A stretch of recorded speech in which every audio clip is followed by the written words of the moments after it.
Venezuela's President Nicolás Maduro has now been declared the winner in the country's disputed election, marking his third term. Several foreign governments, including the U.S., held off recognizing the results as election officials delayed releasing the tallies. But the National Electoral Council says Maduro garnered 51% of the vote, and his opponent, retired diplomat Edmundo Gonzalez, 44%. Here's Secretary of State Antony Blinken. We have serious concerns that the result announced does not reflect the will or the votes of the Venezuelan people.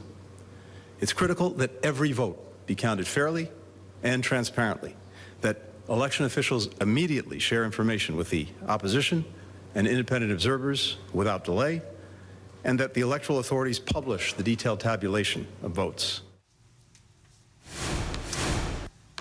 Let's check in with Chief Foreign Correspondent Ian Pannell, who joins me now from London for more on this. Ian, great to see you. We know that Maduro and Gonzalez, this was a very contentious race, right? They were locked in a high-stakes standoff, with each side claiming victory before those tallies were even released. So what is the latest right now? Yeah, I mean, in some senses, that standoff still goes on because both sides believe that they won. I mean, you mentioned the Election Council earlier that announced the official results, 51% to Nicolás Maduro, 44% to Edmundo Gonzalez. However, that council is controlled by the Nicolás Maduro government.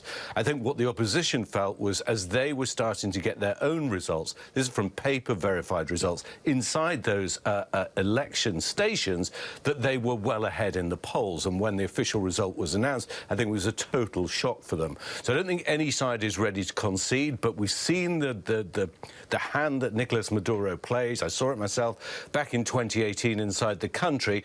This is an authoritarian regime. They control the levers of power, and they're able to, in the words of many eyewitnesses, to manipulate the vote. And Ian, there were a lot of concerns about this being a fair race, a fair election. There were widespread reports of irregularities in the results. So how are officials there ensuring a fair election, and could we see a recount?